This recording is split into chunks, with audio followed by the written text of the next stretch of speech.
여러분, 오늘 여러분과 얘기할 이야기는 바로 채권 가격에 뭐가 되느냐 그러면 특징을 우리가 배우는데, 아마 재무관리에서 이 부분이 굉장히 중요한 역할이 아닌가 생각해서 여러분이 하나하나 또박또박 정리를, 정확한 이슈를 가지고 알아주시면 좋겠습니다. 그럼 일반적으로 봤을 때 채권 가격의 특성이다, 이럴 때 채권 가격의 특성에서 우리가 가만히 생각하면 시장의 이자율과 채권 가격과의 관계는 어떤 관계인가, 요거부터 이제 우리가 시작을 하자 이거죠. 보통 우리가 시장의 이자율과 채권 가격은 어떤 관계죠? 할 때 우리가 중요한 이야기는 시장 이자율은 여러분 잘 아는 뭐가 되냐, R로 표시가 되죠. 그 다음에 이제 일반적으로 봤을 때 채권의 가격은 이제 하나의 내용 속에서 만기가 되었을 때 얘기하는 P라고 우리가 얘기할 수 있습니다. 그럼 여러분, 우리가 옛날에 배울 때 뭐라고 얘기했느냐 그런 얘기인데, 여러분 잘 알고 있지만 뭐가 되느냐 그러면 영부채를 갖다 우리가 쭉 얘기할 때 영원히 돈을 갖다 받는다. 그러니까 앞쪽에서 우리가 얘기할 때 뭐가 됩니까? 영부채의 현재 가치가 어떻게 되느냐 하는 식을 갖다 우리가 하겠습니다. 현재를 0시점, 1시점, 2시점 가다가 나중에 무한대까지 가겠다. 그래서 우리가 일반적으로 봤을 때 뭐가 되느냐 그러면 여기에서 이자를 갖다 받는데, 이자는 어떠냐 그러면 똑같이 영부채는 영원히 이자만 받는다는 얘기가 되죠. 그래서 이렇게 쭉 가서 i의 무한대다 이렇게 우리가 됐죠. 이걸 갖다 우리가 옛날에 구할 때, 식을 갖다 구할 때 이걸 전부 다 현재 가치 무한대에 받는, 즉 여기는 뭐가 되느냐 그러면 이자만 영원히 받는다 이래 될 때 우리가 뭐라 그러느냐, P0 가치는 궁극은 뭐가 되느냐, 시그마, 바로 여러분 잘 아는 T는 1부터 무한대까지다 이렇게 얘기를 했죠.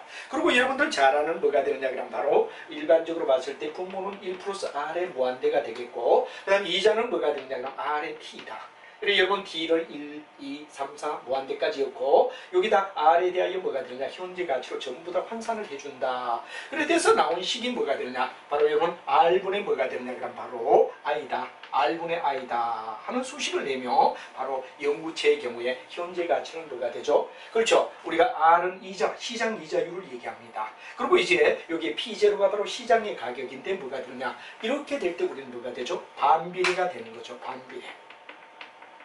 자, 분모와 분자의 내용 속에서 이건 반비례란 말이야. 그럼 만약에 채권의 가치와 뭐가 되냐, 이자의 관계는 어떠냐, 이자가 높으면 채권의 가치는 높아지고 이자가 낮으면 채권의 가치는 낮아진다니까 정비례의 이야기가 된다 이거죠. 정비례가 된다.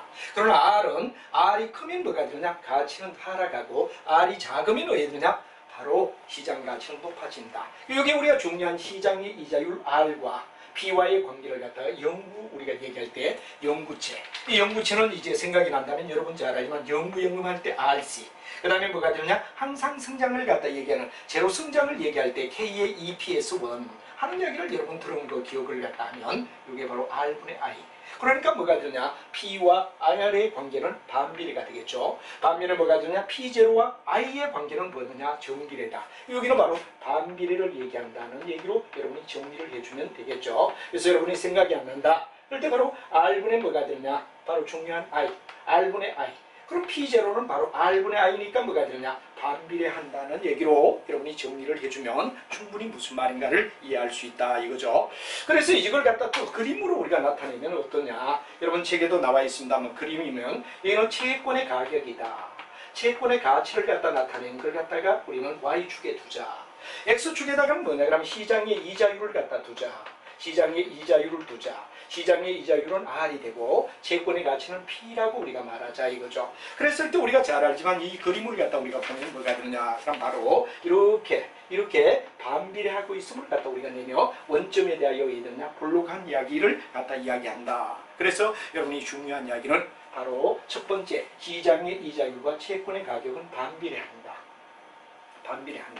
이걸 갖다 여러분이 먼저 정리를 하고 그래프를 반드시 이해를 하며, 이유는 바로 R분의 I. 그러니까 P0와 R의 관계는 반비례가 되고 P0와 뭐가 되느냐 그러면 I와의 관계는 정비례가 될 거 아니냐 하는 이야기를 여러분이 정리하시면, 여기에 결론은 시장의 이자율과 채권의 가격은 우리가 봤을 때 반비례 현상을 나타낸다 하는 걸로 결말을 봐줘야 된다 이거죠. 그럼 두 번째는 만기와 채권 가격은 어떠냐, 만기가 기냐 작으냐. 만기가 기냐 작으냐에 따라 우리는 일반적으로 채권 가격이 어떻게 형성되죠 하는 이야기를 두 번째로 우리가 한번 보도록 하자. 이런 얘기가 되겠죠. 이 그림 정확하게 이해를 하시고 내용을 정확하게 이해하며 따라오는 거 채권에서는 매우 중요합니다. 그리고 이유를 정확하게 이해를 하는 게 매우 중요합니다.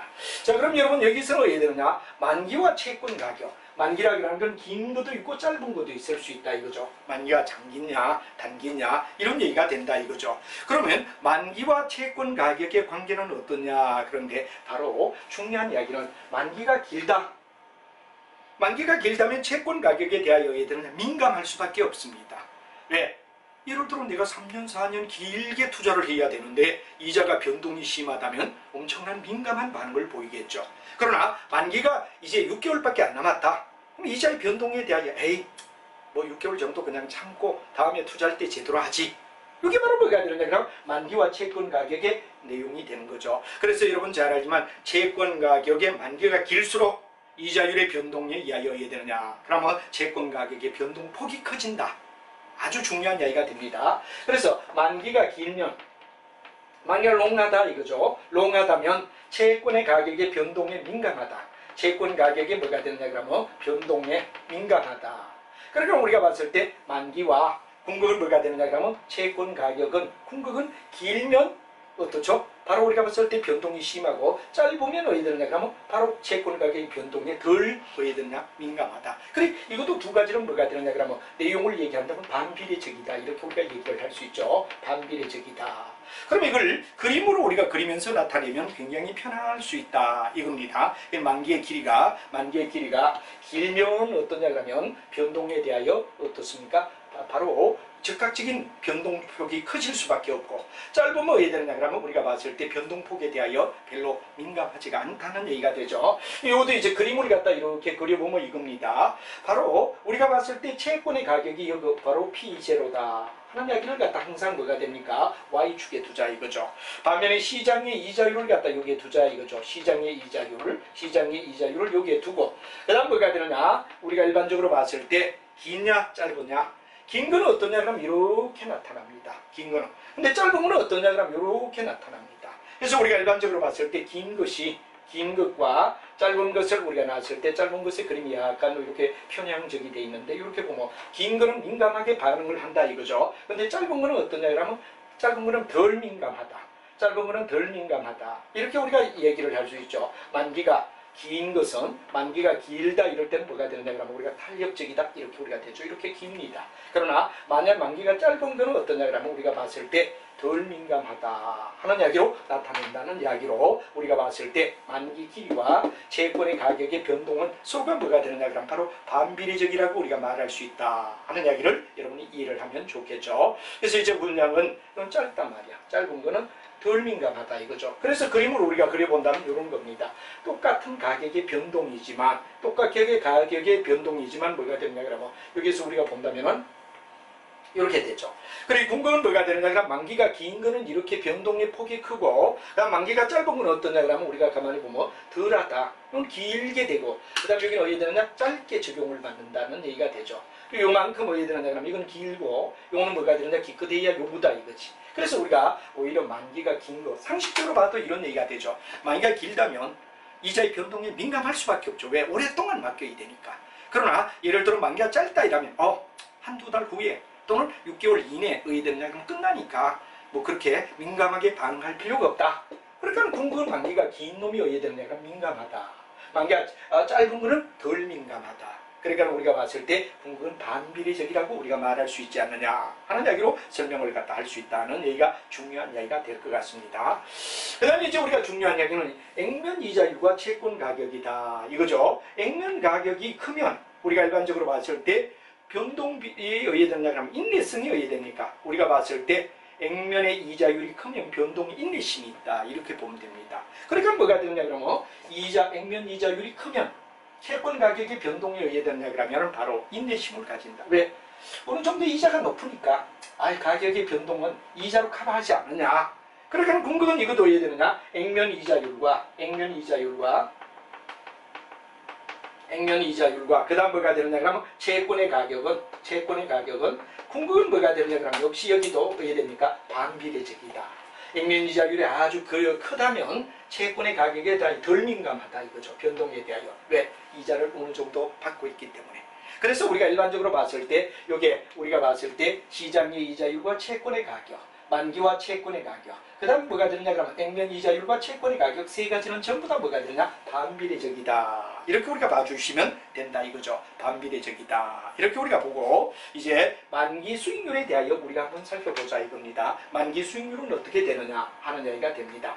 자, 여러분들이 요 세 가지 시장의 이자율과 채권의 가격은 반비례다 그런 내용을 바로 아까 P0는 R분의 I 반비례죠. 만기와 그 다음에 채권의 가격은 만기가 길면 더 민감하고 만기가 짧으면 어떠냐? 덜 민감하다. 이게 바로 뭐냐 그러면 만기가 길 때는 아무래도 우리가 어떻게 되죠? 맡겨놓고 이자를 오랫동안 받아야 되는데 채권의 변동이 어떻게 됩니까? 가격의 변동이 만기가 길면 굉장히 민감하게 우리가 작용될 수 있다 이거죠. 그래서 바로 채권이 어떻게 되는가 그러면 만기가 길 때는 이자에 대하여 채권 가격이 민감하게 작용된다 이거죠. 그 다음에 액면 이자율이 어떻게 되느냐 그러면 길면 채권 가격의 변동에 대하여 어떻게 되느냐 그러면 우리가 봤을 때 인내적이다 이렇게 되죠. 길면 뭐가 되느냐 그러면 인내가 있다라는 얘기가 되고 그래 액면 이자율이 낮을수록 일정한 이자율의 변동에 대하여 변동률은 더 큰다. 그걸 어떻게 되느냐 오히려 이 액면 이자율이 작은 쪽이 뭐가 되느냐 바로 채권 가격의 변동률이 어떻게 되느냐 그러면 커진다니까 우리가 반비례적이라고 말할 수 있지 않느냐 하는 얘기를 우리가 쓸 수 있습니다. 자, 그 다음 만기 수익률에 대하여 우리가 얘기하는데 만기 수익률의 뜻이 뭐냐 하는 이야기를 우리가 가만히 한번 살펴보며 요 세 가지는 다 반비례적이다 이렇게 우리가 봐주면 될 것 같습니다. 그래서 여러분이 잘 알지만 뭐가 되느냐 그러면 바로 다른 이야기는 바로 뭐가 되느냐 그러면 바로 채권 가격과 변동률은 만기와 채권 가격은 뭐가 되느냐 그러면 바로 만기가 길면 그 다음 왜 되죠? 채권 가격의 변동이 크고 만기가 짧으면 작다.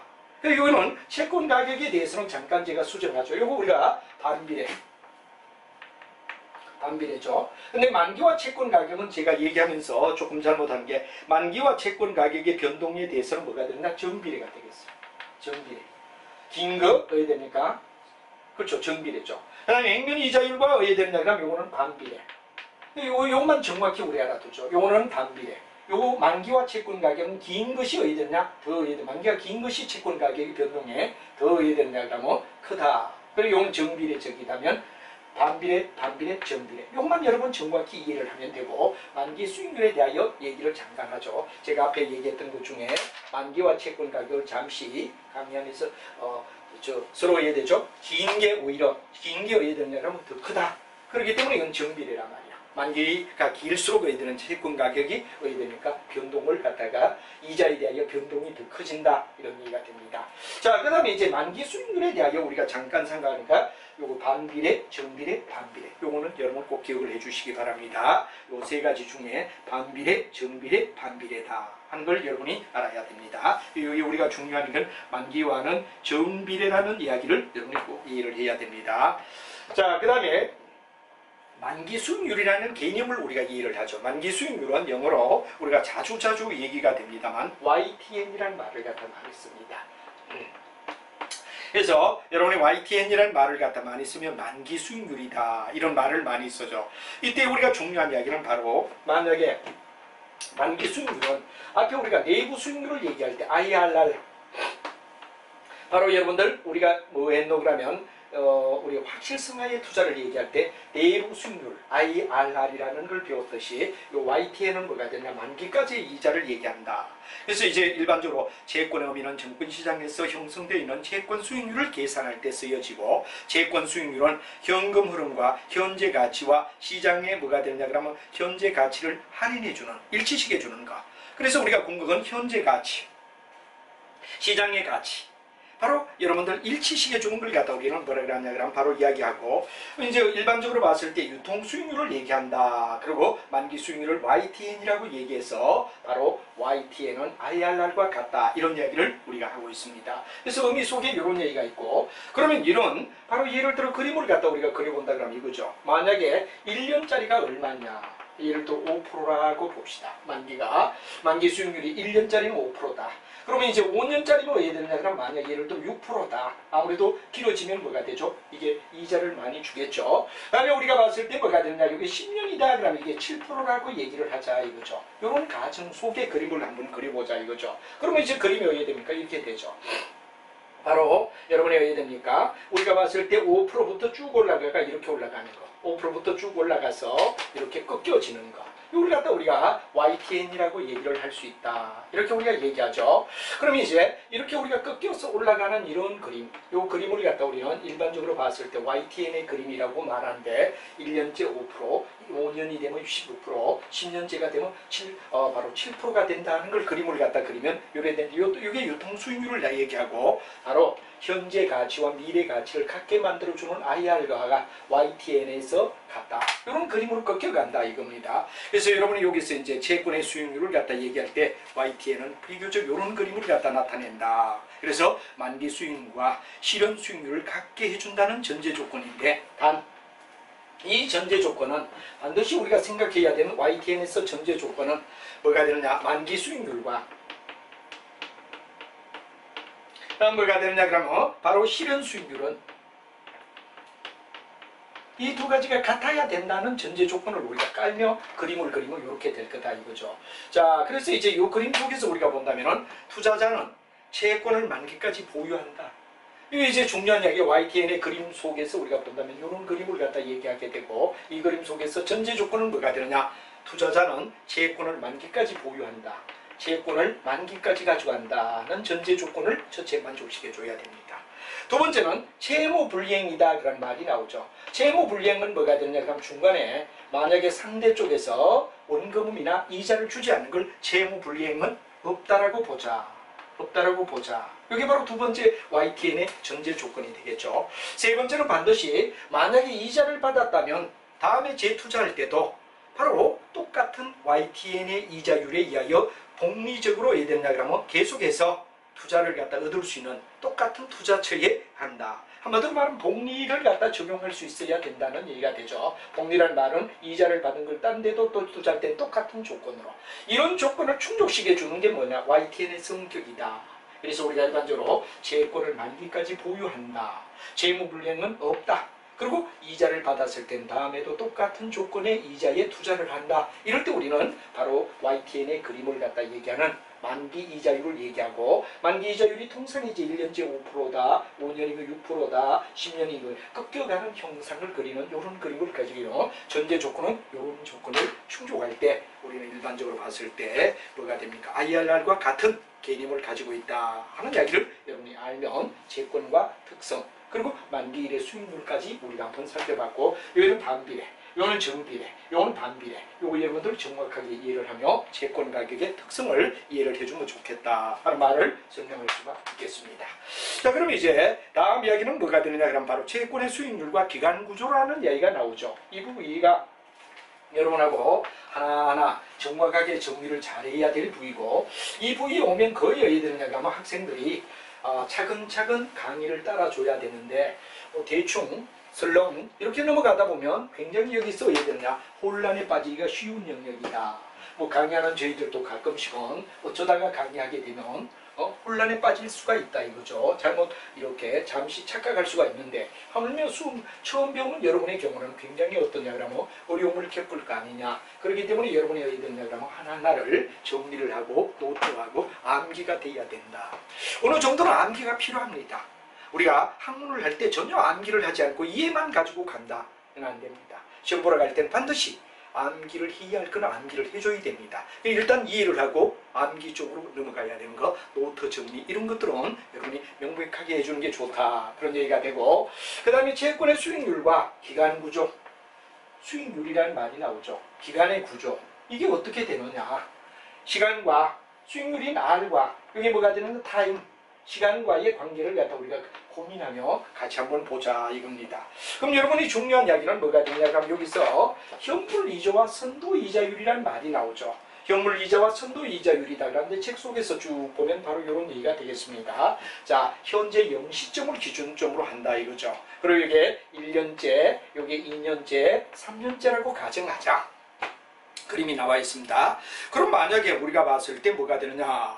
현재를 기준점으로 해서 현재 영시점을 기준으로 해서 만약에 1구간의 이자를 갖다 우리가 따진다라고 얘기하자 이거죠. 1구간의 이자를 따진다면 이건 뭐가 되느냐? 바로 R. R은 현재의 뭐가 되냐? 현 이자율을 얘기할 때 보통 우리가 많이 쓰는 게 R로 시작합니다.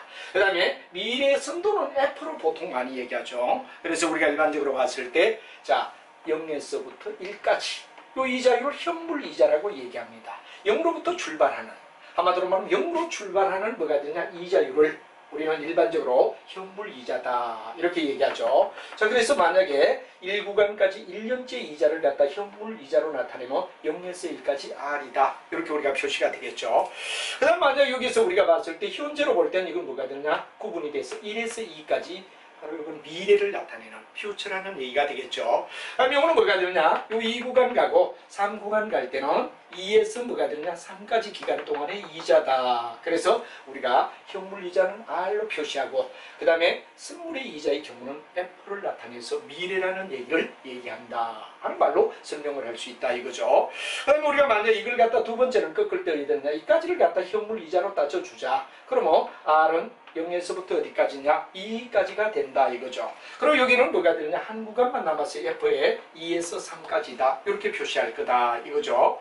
그 다음에 만약 이걸 갖다 전부 다 현물 이자로만 나타낸다 그러면 R에 0부터 3까지다. 중간에 구분 없이 0부터 R로 끝까지 간다면 그러니까 현재로부터 모두 가는 이야기는 뭐가 되죠? 현물이자다. 그래서 우리가 0으로부터 시작하는 내용은 현물이자라고 얘기할 수 있고 그 다음에 0이 아닌 입장에서 쓰인 거 1이나 2나 아니면 2나 3이나 이렇게 우리가 될 때 이건 바로 선도이자라고 얘기할 수 있다 하는 이야기를 여러분이 이해를 하시면 충분히 무슨 말인가 이해를 할 수가 있다 그런 이야기. 그래서 우리가 현물이자 바로 0으로부터 출발하는 이야기. 선도이자는 바로 0이 아닌 숫자로부터 시작하는 1부터 또는 2부터 또는 여기 2에서 3까지 이런 구간을 갖다가 선도이자율이라고 불러준다 하는 이야기가 되는데 이 두 가지의 이야기 속에서 어떤 관계가 있을 것인가를 이제 정리를 하면 되겠다 하는 이야기를 드리고 싶습니다. 자, 그럼 여러분 우리가 생각할 때 뭐가 되느냐 그러면 굉장히 중요한 이야기가 바로 이자율의 기간 구조란 말에 대한 정의부터 우리는 일반적으로 봤을 때 현재를 기준점으로 잡는 제로로부터 시작하는 건 현물이 되고 제로가 아닌 1이나 2로 시작하는 건 전부 다 뭐가 있느냐? 바로 선도이자율이다. 그래서 현물의 이자와 선도이자율의 그림을 갖다 그리면 이런 그림이 나타난다 하는 이야기까지를 설명했습니다. 그럼 이번에 중요한 이야기는 뭐가 되느냐 그러면 이런 수익률의 곡선에서 우리가 일반적으로 봤을 때 뭐가 되느냐 그러면 만기와 채권 수익률의 관계 바로 만기와 채권 수익률과 관계를 갖다 다루는 걸 이자율의 기간 구조다. 이자율의 기간 구조를 갖다 우리가 만약에 얘기하면 만기가 어떻게 되느냐. 그리고 이제 채권 수익률 요 두 가지 관계를 갖다 만기와 함께 같이 비교하는 걸 갖다 우리는 뭐라 하죠? 비교적 우리가 봤을 때 바로 이자율의 기간 구조다. 하는 이야기를 우리가 설명한다는 이야기를 알아두고 그 다음에 이제 중요한 이야기는 뭐가 되느냐 그러면 바로 채권을 얘기할 때 수익률의 곡선을 갖다 우리가 얘기하라 그런 문제가 나옵니다. 수익률의 곡선이 이제 나오는데 이 바로 만기와 채권 수익률과의 관계를 갖다 우리는 바로 나타내는데 이 수익률의 곡선을 갖다 우리가 한번 생각해 보자 이겁니다. 비교적 수익률의 곡선에는 여러분이 잘 알지만 어떤 내용을 연결할 수 있느냐 그런 이야기가 되는데 여기 바로 채권에 대한 뭐가 되느냐 그러면 바로 수익률을 우리가 Y축에 놓아라. 수익률을 갖다 Y축에 놓자. 여기에 중요한 것은 채권의 수익률을 Y축에 놓는다는 얘기가 되겠죠. 반면에 여기를 갖다 만기를 갖다 놓자. 바로 요 자체가 뭡니까? 채권의 수익률과 만기와의 관계를 나타내는 걸 갖다 이자율의 뭐가 되냐? 기간 구조라고 얘기를 하고 이걸 그림으로 나타내는 현상을 수익률의 곡선이다. 이렇게 우리가 말하죠. 그럼 이제 우리가 만약에 수익률이 매우 높은 게 있겠고 수익률이 비교적 어떤 여름 중간에 있을 수 있고 수익률이 낮은 쪽이 있다 그러는 세 가지 경우를 갖다 우리가 쭉 가정하자 이거죠. 수익률이 매우 높다. 수익률이 보통이다, 수익률이 낮다 하는 세 가지를 갖다 우리가 일단 채권 수익률 쪽에 Y쪽에서 우리가 좌표를 잡아주자 이거죠. 그럼 이건 어떻게 되느냐? 비교적 우리가 시간이 있다면 이건 단기를 얘기하죠. 이쪽은 단기 정도를 얘기하고 여기 가면 뭐가 되냐? 만기가 된다. 이쪽으로 오면 타임이 지나면 만기에 가까워진다는 얘기를 나타내기 때문에 시간의 흐름을 얘기하는 거죠. 그러면 채권 수익률이 굉장히 높다라고 생각했단 말이야. 단기는 높은데 시간이 지나면 어떻게 되느냐? 그러면 만약에 우리가 봤을 때 이자율 기간이 어떻게 되느냐? 길어짐에 따라 수익률 곡선은 뭐냐? 우리가 비교적 너무 높게 평가가 됐네? 그럴 때는 어떻게 되느냐? 하강할 수밖에 없다. 왜? 여기 단기 쪽에서는 높게 평가되었지만 우리가 장기 쪽에서는 높게 평가되었지만 너무 높게 평가되었다라는 평가가 떨어지면 하강할 수밖에 없을 거다 이거죠. 그 다음에 정상적으로 간다 그러면 이건 뭐가 되느냐? 별 변화 없는, 거의 어디 되느냐? 변화 없는 단기와 장기, 요 바로 우리가 봤을 때 단기가 되고 요거 장기가 되는데 단기의 이자율과 장기의 이자율이 같다. 편견이 없다. 편견이 없다. 일반적으로 우리가 봤을 때 불편 기대 이론이라고 얘기를 하죠. 불편 기대 이론이다. 이건 중간을 얘기한단 말이야. 단기와 장기가 같다. 여기는 뭐냐 그러면 단기는 굉장히 높게 평가가 되는데 장기에 하강한다. 이렇게 될 때는 단기가 높게 평가되었다면 하강할 수밖에 없는 거죠. 그러니까 그럼 단기가 낮게 평가되었는데 이제 너무 낮게 평가되었다 그럴 때는 올라갈 수밖에 없다 이거죠. 올라갈 수밖에 없다. 올라갈 수밖에 없다. 바로 단기는 어디되느냐 낮고 우리가 장기적으로 볼 때 어디되느냐 나중에 올라갈 것이라고 예측한다면 단기는 낮지만 장기는 높다라고 평가되면 이건 어디 되죠? 상향할 거다. 그래서 궁극은 뭐가 되냐? 불편 기대 이론에 수렴할 것이다. 시간이 지나면 너무 높게 평가되었던 것은 낮게 되길 거고 그 다음에 낮게 평가된 부위는 시간이 지나면 높게 올라갈 거 아니냐. 그래서 편견이 없는 여러분이 잘 아는 그걸 갖다 불편이라고 하는 말은 바로 편견이 없다. 그러는 불편 기대 이론이라는 얘기를 갖다 쓰죠. 불편 기대 이론이 뭐가 되느냐? 요 2번을 요걸 1번이라고 하고 요걸 2번이라고 하고 요걸 3번이라고 하면 3번이 뭐죠? 불편 기대 이론을 얘기하는 이야기다. 이런 얘기가 되겠죠. 그래서 이제 그 밑에 얘기하는데 너무 높게 평가되었다라고 생각하면 하강할 수밖에 없어. 그 다음에 너무 낮게 평가되었다 그러면 나중에 어디 되죠? 높아질 수밖에 없어. 그래서 사람이나 채권이나 다 현재 어디 되느냐? 너무 높게 평가되었다 그럴 때는 하강합니다. 현재 낮게 평가되었네 그러면 상향할 수밖에 없다 이거지. 그래서 평균이 없는 쪽으로 수렴하게 된다. 시간이 길게 가면 궁극은 똑바로 평가가 될 수밖에 없고 평균이 없는 이자율로 가게 된다 하는 그림. 이걸 갖다 여러분이 바로 수익률의 곡선이라는 얘기로 여러분이 정리가 되고 있다는 걸 정확하게 이해를 해주고 그 밑에 히스를 우리가 봐주면 된다 이거죠. 그래서 미래 기간의 이자율이 높아질 것으로 예상한다. 높아질 것으로 예상한다 이러면 이건 올라가야 되지. 그 다음 두 번째 뭐가 되느냐? 미래 이자율이 낮아질 걸 예상한다. 낮아질 걸 생각한다 이거죠. 낮아질 걸 생각한다. 이게 이제 여러분 책에 있는 내용으로 그 밑에 걸 갖다 본다면 이게 2번이 되고 여기 2번이 돼야 되겠네요. 왜? 낮아질 걸 생각한다. 그럼 이거는 높아질 걸 생각한다. 이럴 때는 올라가야 되겠지. 그 다음에 어디 되느냐? 편견이 없다. 편견이 없다. 장기와 단기가 똑같이 공평하게 됐다. 그럴 때는 불편 기대 이론. 여기 바로 편견이 없다. 이런 얘기가 되죠. 그래서 여러분이 만약 그 히스를 갖다 보면 높아질 것으로 생각한다. 1번이 되겠죠. 낮아질 걸 생각한다. 2번이 되겠죠. 현재처럼 그대로 단기와 장기가 나갈 거다. 편견이 없는 바로 기대 이론이다. 하는 쪽으로 요 그림을 우리는 뭐라고 하냐 그러면 수익률의 곡선이라고 불러주게 된다. 그렇죠. 현재 너무 높게 평가되어 있다면 하강하지. 너무 낮게 평가되어 있다면 상향하지.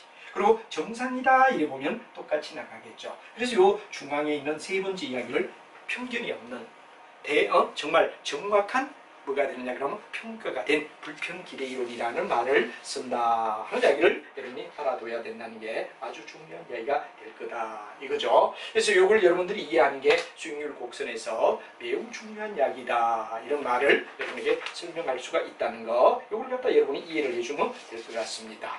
자, 그 다음에 이제 불편 기대 이론이라는 말을 갖다 우리가 가지고 가만히 살펴보면 편견이 없다 그런 이야기가 첫 번째 나오는데 불편 기대 이론이라는 어떤가?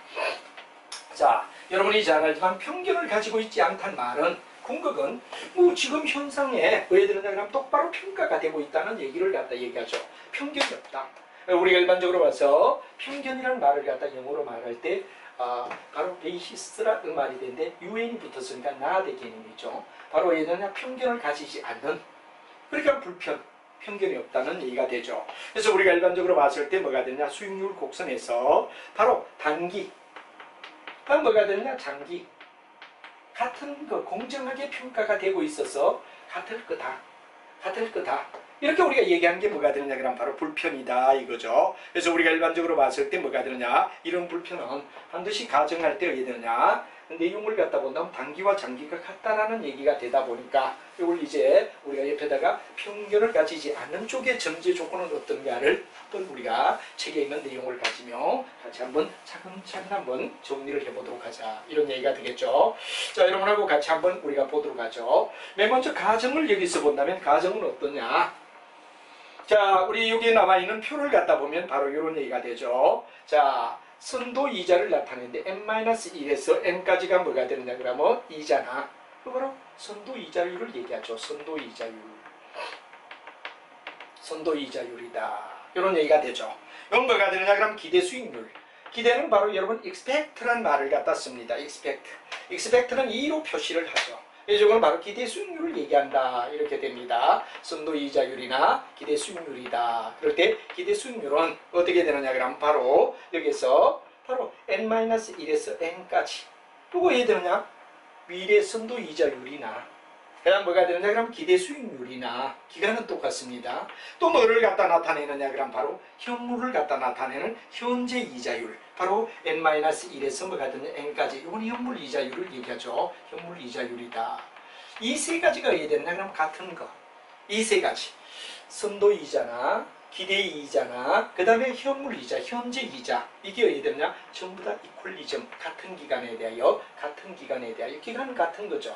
같은 기간에 의해되느냐 같이 평가가 되고 있다, 그런 걸 편견을 가지지 않는 바로 기대 이론 이자다 하는 이야기를 설명하고 있다는 얘기가 되겠습니다.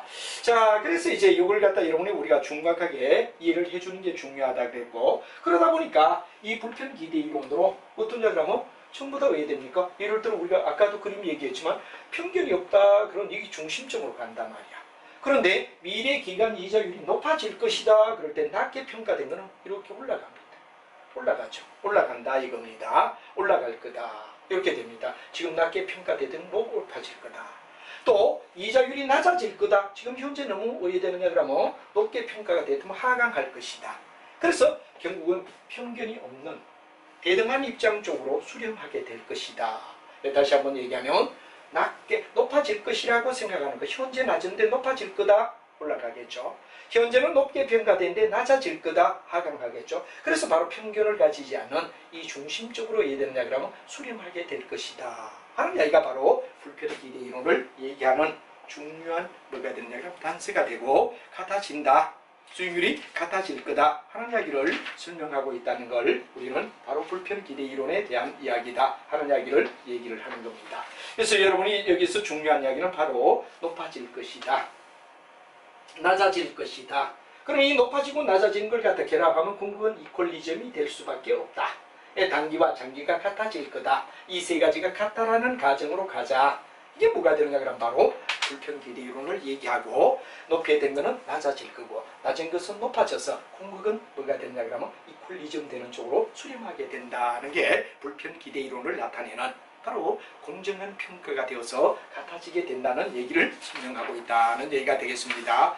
근데 우리가 일반적으로 봤을 때 이런 불편 기대 이론은 멀리를 내다볼 때 당장은 의외되죠. 평가가 너무 높게 된다든가 낮게 될 수 있지만 시간이 지남에 따라 공정한 평가 쪽으로 수렴해서 편견이 없는 쪽으로 수렴하게 될 것이다 하는 게 불편 기대 이론이라는 얘기가 되죠. 근데 많아요. 유동성선호라는 얘기가 두 번째 나오게 됩니다. 불편 기대 이론이 이제 첫 번째 편견을 가지지 않은 이론인데, 언젠가는 바로 중심을 향하여 공정한 평가가 이루어지며 편견을 가지지 않은 쪽으로 흘러갈 것이다. 그래서 선도, 기대, 현물 똑같은 기간이라면 다 똑같이 평가가 될 수밖에 없는 이런 이야기를 우리는 바로 불편 기대 이론이다 하는 말을 여러분에게 얘기를 했고, 그럼 이제 두 번째 가게 되면 유동성 선호라는 말이 있습니다. 유동성 선호라는 말은 누구나 다 빨리 어야 되느냐 그럼 유동이란 말은 빠른 걸 얘기하죠. 현금화가 빨리 되는 걸 유동이다 이런데 유동성에 누구든 어야 되느냐 투자를 했을 때 빨리 회수하고 싶다. 빨리 돈 벌고 싶다. 쉽게 얘기하면 빨리 돈 벌고 싶다. 이런 이야기가 뭐가 되냐 그럼 유동성 선호하는 얘기가 되는 거죠. 늦게보다는 빨리 돈 벌고 싶다. 내가 투자를 했을 때 빨리 돈을 벌고 싶다 하는 이야기가 유동성 선호다 이거죠. 단기 채권을 선호한다.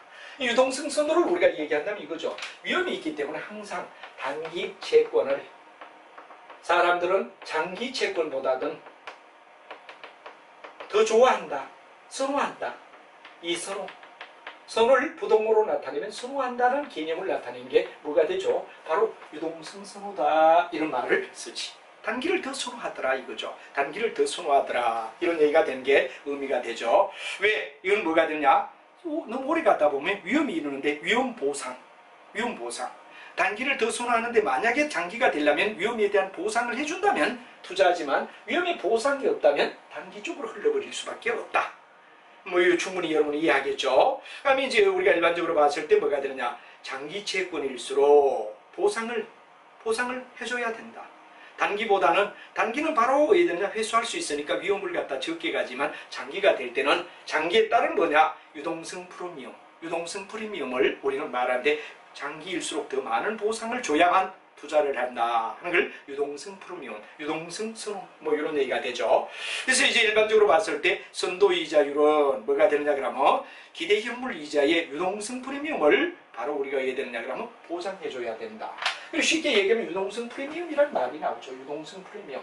우리가 항상 장기가 될 때는 단기를 선호하기 때문에 거기에 대한 프리미엄을 줘야 된다는 얘기가 되는 거죠. 그래서 우리가 예를 들어서 만약에 미래에 F 뭐가 되느냐 미래에 대한 이자율이죠. N-1에서 N까지를 선도이자율을 얘기하는 거죠. 선도이자율은 기대 수익률에 뭐가 되느냐 그러면 바로 여러분 잘 아는 뭐가 되느냐 그러면 바로 RN에서 뭐가 됩니까? RN-RN 요까지란 말이야. 여기에서 뭐가 되느냐 그런데 요 기대 수익률에 자 요거는 바로 선도이자율을 얘기합니다. 여기에서 뭐가 되느냐 그러면 바로 기대 현물의 이자에다가 LN 롱함으로써 얻어지는 이자 이게 뭐가 되느냐 그럼 바로 유동성 프리미엄을 얘기하는 거죠. 유동성 프리미엄을 갖다 붙여주지 않으면 안 된다.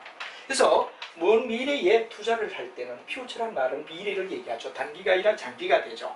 그러면 현물 이제 현재의 이자 요거 현재 여러분 잘 아는 현물을 얘기하고 여기는 승물을 얘기한다 이거죠. 그래서 미래에 오랫동안의 이자를 갖다 바라는 장기화가 되기 위해서는 현물에다가 길어지는 만큼 롱해진 데 대한 대가를 줘야 된다. 이게 바로 LN을 얘기하는데 요 LN이 뭐죠? 바로 유동성 프리미엄을 얘기하는 이야기다 하는 말을 얘기할 수가 있을 겁니다. 자 그래서 이런 내용을 갖다 우리가 바로 얘기하고 이런 얘기를 밑에 승립하기 위해서 우리가 만약에 해야 되느냐 자 1에서 바로 두 구간 여러분 잘 알지만 0에서 2까지 두 구간은 바로 두 구간의 제곱은 바로 두 구간의 1에서 두 구간의 제곱은 뭐가 되느냐 그러면 자 1에서 역시 1에서 어디에 되느냐 그러면 0에서 1까지 그 다음에 뭐가 되느냐 그러면 또 1에서 뭐가 되느냐 그러면 1에서 2까지 그러면 뭐가 되느냐 바로 0에서 2까지 가는 거는 이걸 갖다 두 개를 따로따로 1을 더하고 한 구간 1을 더하고 1에서 2까지 구간을 곱의 관계와 같다.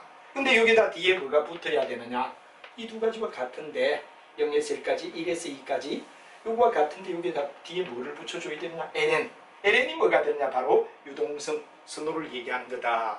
바로 유동에 대한 뭐가 됩니까 1에서 2까지 늘어나는 데에 대한 뭐가 되냐 프리미엄 유동성 프리미엄을 우리는 반드시 뭐가 되냐 보상해줘야 된다.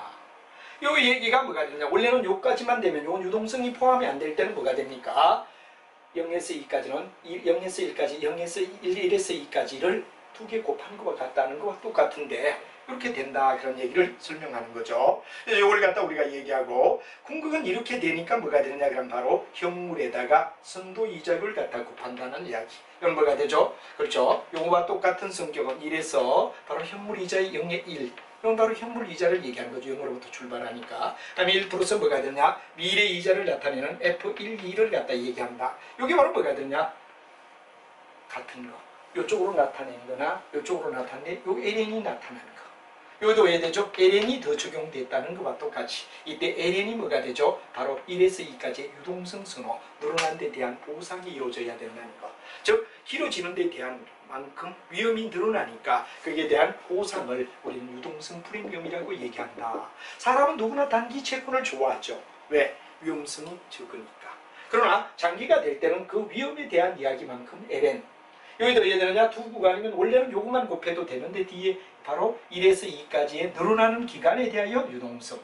이 말은 궁극은 뭐가 되냐 현물과 선물을 곱한 요 내용과 같다라는 이야기로 유동성 프리미엄을 얘기해주고 있다 하는 이야기를 여러분이 이해를 하면 충분히 이해가 된다는 얘기가 될 것 같습니다. 자, 그래서 우리는 일반적으로 뭐가 되느냐 요 내용을 가지고 이제 또 한번 우리가 정리를 하면 지금까지 우리가 배웠던 이야기는 불편기대 이론과 유동성 선호 두 가지가 있죠. 불편 뭐가 되느냐 그러면 편견이 없는 뭐가 되느냐 기대 이론.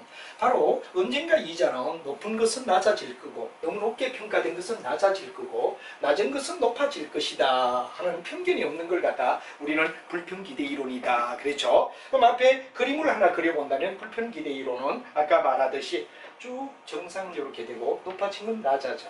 낮은 것은 높아진다. 이게 뭐냐 그러면 불편기대 1단계 우리가 배웠던 이야기는 바로 뭐가 됩니까? 불편기대 이론이다. 요걸 갖다 우리가 얘기를 했다 이거죠. 요게 바로 이자는 항상 이렇게 갈 거다. 이렇게 되고 그 다음에 이제 두 번째 걸 우리가 생각한다면 두 번째는 뭐가 되냐 우리가 일반적으로 봤을 때 두 번째는 일반적으로 요거 왜 되죠? 유동성 단기와 장기가 같다 이런 얘기가 되죠. 근데 요게 왜 되느냐 그러면 우리는 유동성이 이만큼 뭐가 되느냐 그러면 바로 프리미엄을 늘어난 데 대하여 n이 늘어난단 말이에요. 0에서 늘어난 데 대하여 요만큼 뭐가 되느냐 편견을 가진다. 우리가 아까도 얘기할 때 뭐가 됩니까? 이렇게 된 그림 속에서는 어떻게 되죠? 올라가게끔. 이 올라가는 게 뭐가 되냐? 불편기대 이론. 첫 번째는 불편기대 이론. 그래서 이제 예를 들면 그러면 편견을 가진 데 대하여 보상이 돼야 되고 또 두 번째는 뭐가 되냐? 여기는 우리가 봤을 때 어떻죠? 이 그림 속에서 이렇게 본다면 이 밑에 선에서 우리가 본다면 올라가는 이유가 뭐냐? 이게 바로 유동성 프리미엄을 얘기한다 그랬죠? 유동성 프리미엄. 유동성 프리미엄이 나오고 그럼 여기는 뭐냐 그러면 유동성 선호. 여기 선호하기 때문에 이렇게 된다. 우리가 중요한 이야기는 바로 편견을 가졌기 때문에 일단 불편기대 이론으로 채워지고 두 번째는 뭐가 되느냐 유동성을 좋아하기 때문에 유동성 선호로 보장이 돼야 되며 그 다음에 마지막 이야기는 뭐냐 유동성 선호 유동성을 더 좋아하기 때문에 선호하기 때문에 올라간다 이런 이야기로 이 밑에 탄력을 받는 건 뭐가 되죠? 불편기대 이론. 두 번째는 유동성에 대한 프리미엄, 세 번째는 유동성 선호성에 의하여 이렇게 분단할 수밖에 없다는 이야기를 그림으로 나타낸 게 바로 두 번째 단계. 2단계는 바로 이런 이야기, 유동성 프리미엄을 설명하는 이야기다 하는 이야기를 여러분이 알며 1단계는 불편, 2단계는 유동성 선호. 여기는 불편을 향하여, 여기는 어디에 되죠? 유동성 선호를 위하여, 유동성 프리미엄을 위하여, 다음은 유동성 선호 때문에 올라간다는 얘기를 이해하시면 된다는 얘기로 설명할 수가 있을 겁니다. 그 다음에 이제 시장 분할 이론이다. 그럴 때 시장은 사람에 따라 단기 투자하는 사람도 있고 중기로 하는 사람도 있고 마지막에는 장기로 하는 사람이 있을 거 아니냐 이거죠. 바로 어떤 채권자가 어떤 수요를 갖다 결정하느냐 바로 채권 만기를 선호하는 사람에 따라 채권 만기 선호도 채권 만기에 대한 선호도가 각각 다르다 이거죠. 채권 만기를 장기로 가는 사람도 있을 거고 또 뭐 어떤 사람은 단기로 하는 사람도 있을 거고 어떤 사람은 뭐 중기로 가는 사람도 있을 거 아니냐. 그래서 채권에 대한 선호도가 사람마다 채권자마다 다를 거다 이거죠. 그래서 이게 시장은 분할되어 있다 하는 말을 채권을 좋아하는 채권의 투자자들이 어느 쪽을 선호하느냐 말이야. 장기 투자를 선호하느냐 중기를 선호하느냐 단기를 선호하느냐 이게 이미 분리되어 있지 않느냐 하는 이야기를 얘기하는데 이건 여러분들이 책에다가 하나 그림을 갖다 그린다면 아무래도 이제 우리가 봤을 때 뭐가 됩니까? 이렇게 본다 그러면 요 단기란 말이야. 이게 뭐냐? 중기란 말이야. 요 중기란 말이야. 이건 뭐가 되느냐? 장기가 된다. 이렇게 나눠놓자 이거죠. 그럼 우리가 일반적으로 봤을 때 뭐가 되느냐? 단기일 때는 낮은 쪽에서 높은 쪽으로 올라가려는 이런 그림. 이게 단기 이자율이다 이거죠. 근데 중기 이야기는 어느 정도 고정된 이야기, 불편기대 이론 쪽으로 가는 거죠. 다음에 뭐가 되느냐? 여기 높았던 이야기가 뭐가 되느냐? 장기가 될 때는 우리가 봤을 때 선호도가 떨어지는. 그래서 이제 이렇게 각각 영역마다 이자율이 어디 됐냐 그럼 다르다. 그러니까 뭐냐, 시장은 이미 분할되어 있다 이거죠. 그래서 단기로 가는 사람은 이런 거, 장기로 중기를 하는 사람은 이런 거. 장기일 때는 이럴 거 아니냐. 너무 장기가 되다 보니까 선호도가 떨어져서 나중에 뭐가 됩니까? 그래서 바로 채권 만기의 선호도에 따라 각각 이렇게 단절된다 하는 말을 얘기하는 게 뭐가 되냐? 시장의 분할이다. 채권자는 자기가 좋아하는 만기를 단기 쪽으로 투자하는 사람, 또 중기 쪽으로 가는 사람, 만기 쪽으로 되는 장기가 되는 사람, 이렇게 각각 영역별로 우리가 예를 들면 분리된다 하는 이야기를 얘기하는 게 뭐가 되느냐 그러면 바로 시장 분할 이론이 되죠. 그다음에 선호 영역이라는 말은 채권자가 주식을 좋아하느냐, 아니면 우리가 봤을 때 채권을 좋아하느냐, 또 아니면 부동산을 좋아하느냐, 그 사람의 뭐가 되느냐, 투자 영역이 각각 다 다르다 이거죠. 주식을 좋아하는 사람도 있을 거고, 그 다음에 채권을 좋아하는 사람도 있고 부동산을 좋아하는 사람도 있을 거다.